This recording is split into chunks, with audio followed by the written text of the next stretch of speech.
All right, all right, all right. Come on back to the Airstream after I make the best margarita this side of the Rio Grande.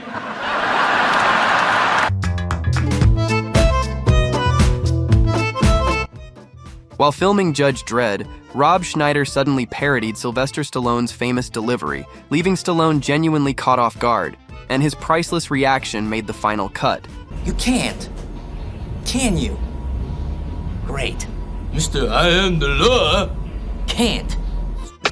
Dwayne Johnson and Emily Blunt couldn't stop messing around during this interview, and things completely fell apart when they started impersonating each other. Their hilariously exaggerated impressions had both of them laughing too hard to keep the conversation on track. Hey, I'm Dwayne Johnson. I love French toast. Wow. That's pretty good. No, it was awful. That's pretty good. Hey, everyone. I'm Emily Blunt. Oh, my God. Watch me and Mary Poppins. Most celebrity impressions come from studying interviews and performances. Millie Bobby Brown had the rare advantage of actually knowing Mariah Carey, which made her impression feel even more authentic. And while she didn't perform it in front of Mariah herself, it was simply too good to leave out. I go over to her house and I'll be like eating dinner and she'll come around and she'll be like, ooh, ooh, ah! I'd be like, No, for real? no, it's a real thing. It's not like people are like, yes, she does it. No. She does it when we're eating Chinese food. Wait, what? It's wild. Not lying. Wait, so... Not lying. You'd think Ron Howard would be impossible to mess with after surviving the world of Fonzie. But Tom Hanks had no problem turning the tables, playfully mocking his own director in the most ridiculous way possible. Okay, that was good. Let's just try another. This time, try to tie in that look. All right, just tie it in, just so I have some room, so I can put some scissors in there. I can get some editing room in.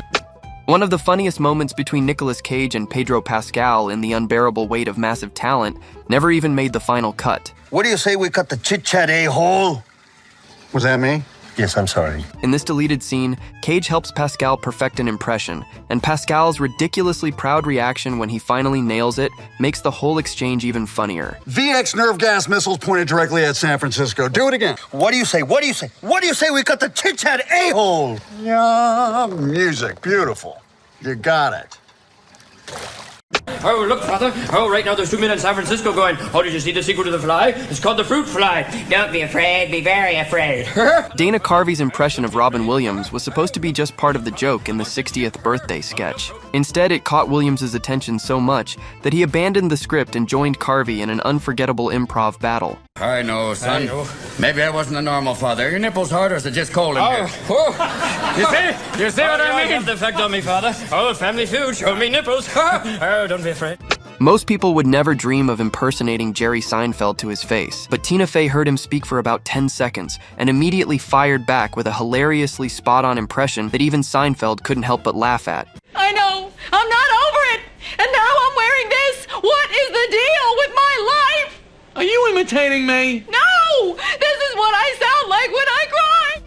After nearly 25 years of starring together, you'd expect Martin Lawrence to have the perfect Will Smith impression ready to go. Instead, he delivered the most hilariously chaotic version imaginable, and that somehow made it even funnier. Yo, protect your actors. All that other stuff. Protect your actors. That's terrible. That's Will Smith. That's definitely Will Smith. Asking Jeff Peterson for an impression of yourself is basically asking to get roasted. Craig found that out the hard way when Jeff hit him with that squeaky voice and completely broke him. Can you imitate my voice?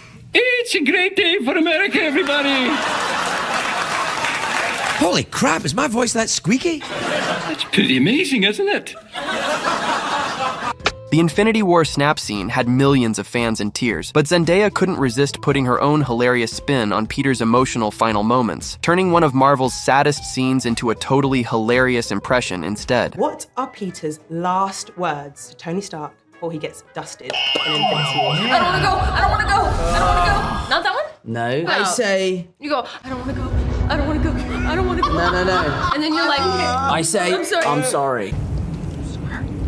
Most people would never dare impersonate Robert De Niro right to his face, but Jimmy Fallon went all in with his legendary Cape Fear laugh, leaving De Niro to watch his own iconic moment come to life all over again.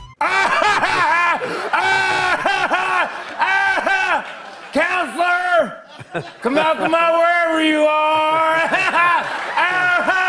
As if De Niro was ever going to let him have the last laugh, and clapped back with an even funnier impression of Fallon.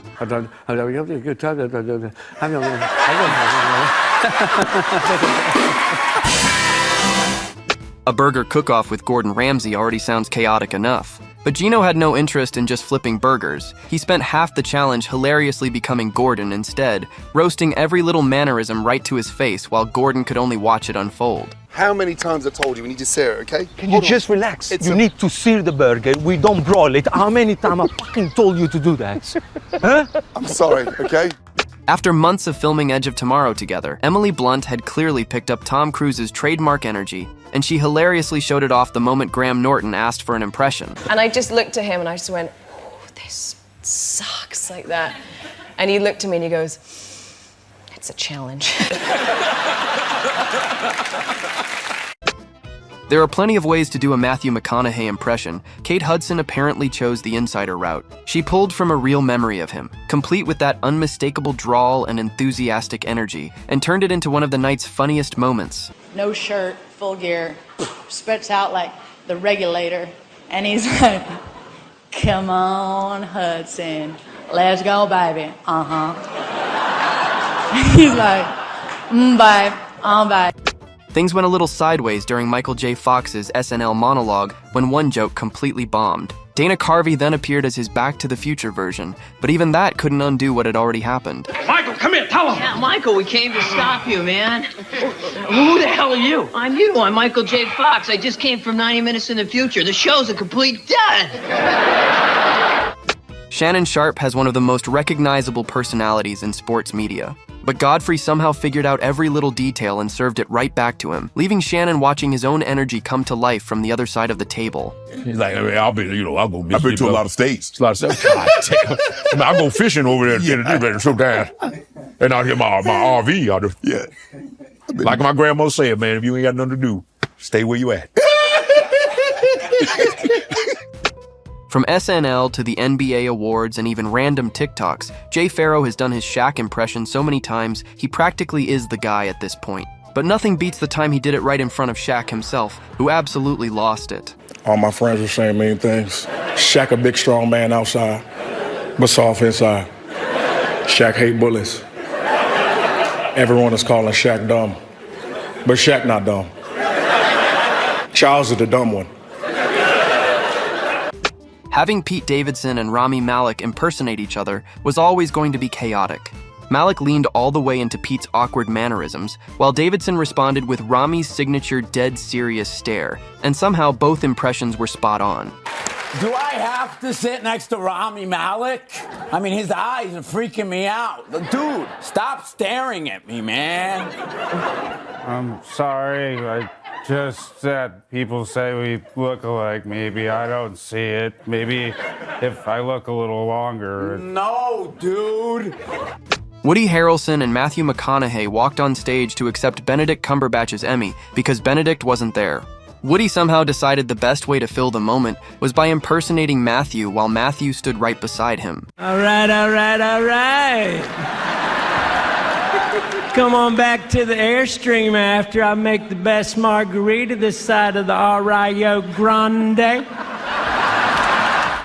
Ariana Grande spent months working alongside Cynthia Erivo on Wicked, quietly collecting every little mannerism, and then shocked Cynthia by bringing out a spot-on impression of her right on the red carpet. I could see you summoning her right now. Do you? Of course, babe. Of course. What was that there? What was that there? What's that? That is very good, actually. She is going to trip, please. Eddie Murphy has roasted plenty of characters over the years, but during one award show, he took things to another level. He kept making Mike Tyson repeat his lines because they weren't perfect, only to finish by hitting him with the most ridiculous impression. The producers of the show was hoping you'd have a little more feeling of more Mike, a little bit more Mike Tyson. Like, hello, ladies and gentlemen, Sammy and I would like... Vanessa Bayer had her Miley Cyrus impression down, but things got even funnier when the real Miley showed up. Instead of correcting her, Miley actually let Vanessa teach her how to act like herself, and their perfectly matched singing made the moment even better. Oh my God, it is like totally the morning and the birds are chirping and stuff like that. And I'm like super hungry and stuff like that. And I am obsessed with cereal. Mysterio spent Far From Home making Spider-Man's life miserable, and Jake Gyllenhaal carried that same energy straight into the press tour. His absurd impression of Tom Holland had Tom absolutely hating every second of it. Hey, I'm Spider-Man. I'm Spider-Man. Woo. Whoa. Whoa.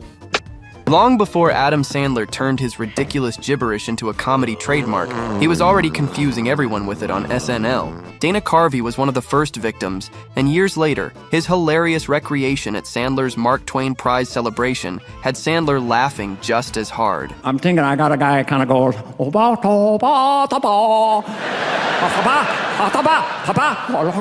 sometimes I go, Matt Friend had plenty of celebrities to choose from at the Golden Globes, but Nicolas Cage got the full treatment. He suddenly slipped into Cage's unmistakable voice and mannerisms, leaving the actor visibly caught off guard. By the way, when I interview you, I just kind of start talking like you, and I just kind of want to find the Declaration of Independence. Well, that was a little more like Andy Samberg. Well, a little bit, but you yell it out and you do the Cage. Sometimes.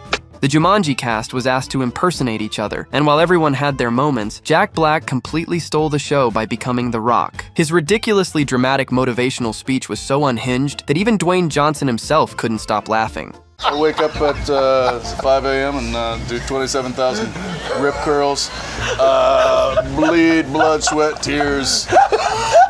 That's the approach that I take to life. That's how I approach everything. David Spade is best known for his razor-sharp sarcasm, not celebrity impressions. But at the 1998 Emmys, he pulled off a spot-on Michael J. Fox impression that had the audience roaring. And it's still remembered as one of the greatest impressions ever performed right in front of the actual celebrity. I saw Michael J. Fox before the show, and he said, "Spade, we're gonna stomp your ass, all right? We're gonna knock you back to a mid-season replacement. Don't look directly at me, avert your eyes. You're only 5'6", you'll never make it on your show." Well, aren't you only 5'6"? Don't try to confuse me. Mallory? All right. If you've ever wondered what a teenage Kevin Hart would look like if played by The Rock, this sketch had the answer. He fully embraced the role, delivering an over-the-top impression that made the whole scene unforgettable. Hey, hey, hey! Hey, everybody! Hey! Hey, girl! Hey, girl! No, she ain't hear me. She ain't hear me. She ain't hear me. Hey, what's up, man? No, he ain't seen me. Norm Macdonald thought he was doing a normal cold open until the real Bob Dole suddenly showed up. Norm couldn't keep it together, and Dole's perfectly timed responses only made the whole thing funnier. Running for president doesn't always keep you in the front pages unless you, of course, take a dive off a podium. Yeah, that did get a lot of coverage, didn't it? Yeah, and thanks for noticing here on Saturday Night Live. I appreciate it. I don't write a lot of this stuff. I do either, yeah. Matthew Perry was having fun spoofing Friends on SNL until Colin Quinn showed up as Chandler. Quinn's ridiculously over-the-top version of the character immediately set Perry off and brought the whole scene to a hilarious stop. All right, Colin, cut it out. Dear me, I shan't be spoken to in that tone, Joey. It simply won't do. I'm serious. Cut it out. What are you doing, Matthew? You're ruining the whole sketch. What am I doing? What kind of impression is this? This doesn't sound anything like me.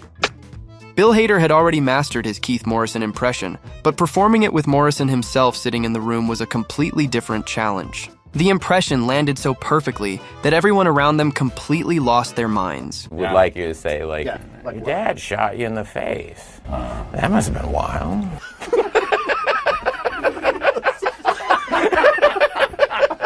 It was so good, in fact, that Keith even had Hader join him to record a promo for Dateline, and the sheer joy of the moment had Hader breaking more than ever. No one tells a story like Dateline. Or do they? That's so rad. Alan Carr is usually the one making everyone else uncomfortable, but Tom Hiddleston flipped the script with a flawless impression of the host, leaving Alan with no choice but to sit back and watch himself being hilariously recreated. When I see the trailer on the night before, join me, Alan Carr, at 10 tomorrow night. I'm trying to Hollywood. What a week it's been. Oh my God. Jack Black and Jason Momoa already bring massive personalities wherever they go, so putting them together was always going to create chaos. Jack's hilarious impression of Momoa proved exactly why their press tour was so entertaining. Aloha, brother. Just like to get on my hog, take it across the universe, and make it back in time for some pokey and just chill. Couple brouhahas, and we're on our way. Oh my God. You know, an impression is good when the person you're impersonating can't stop laughing. Jay Pharoah found that out firsthand when he did his Kevin Hart impression right in front of Hart, who completely lost it over every second. My stand-up show, the show that I do, is only second to the birth of Jesus. I swear to God. I swear. I swear. Ellen asked the Modern Family cast who did the best Sofia Vergara impression. Everyone immediately pointed at Julie Bowen, who somehow turned a real backstage conversation into the funniest moment of the interview. What are you going to wear for Ellen? And I said, you know, I'm going to wear, she goes, is it cocktail? Well, I'm wearing like trousers, but cocktail. Kevin Spacey has impersonated plenty of Hollywood legends over the years, but nothing tops the moment he confidently slipped into Jack Nicholson's unmistakable voice while Nicholson himself watched from the audience. Another day, another $50,000. Jack said, the one thing about Nichols is he's a comic. The bastard's always laughing. It's like working with a damn clown in a director's chair. Jack Black and Karen Gillan were already turning the Jumanji press tour into pure chaos. But things got even funnier when Karen perfectly copied Jack's energy right in front of him, and he had absolutely no idea she was impersonating him. Aretha Franklin? Rock! Look into my eyes and it's easy to Tenacious see. D. No. It's Jack Black? Yes, it's Jack Black. That's very touching that you sang tribute. Robin Williams never needed an excuse to do an impression. Even while accepting one of the most prestigious honors of his career, he couldn't resist slipping into a hilarious Arnold Schwarzenegger impression that had the whole room laughing. A governor in California who talks like this. A man who said, welcome to California. A true American. Now we know. Dana Carvey doesn't just impersonate people, he turns their quirks up to 11. David Spade got the full treatment when Carvey performed his impression right in front of him, leaving Spade with nothing to do but awkwardly laugh at himself. Like you. Hey, buddy. What's up, buddy? Woo, what?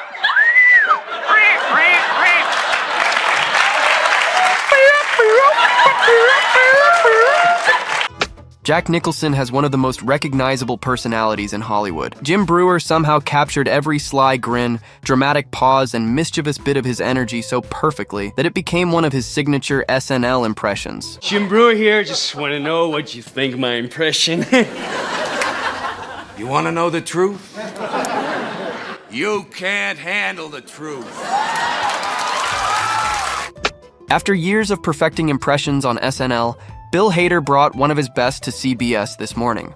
Sitting right across from Charlie Rose, he launched into a hilariously accurate impression of the veteran host that had Charlie laughing uncontrollably. 2 speeds, which is what he starts the show off like, hello everybody, welcome to the show, it's all this. Yeah. And then when you go, now what do you do? Jimmy Fallon has spent years watching other people do impressions on his show, but this time he became the target. Jay Pharoah's hilarious take on Fallon's constant giggling and character breaking couldn't have been more accurate. Thank you very much. Oh, that was so great. That is amazing. It's so great, man. Yeah, come on, people. I love this show. I love doing this. It's great. Who is that? That's you, man.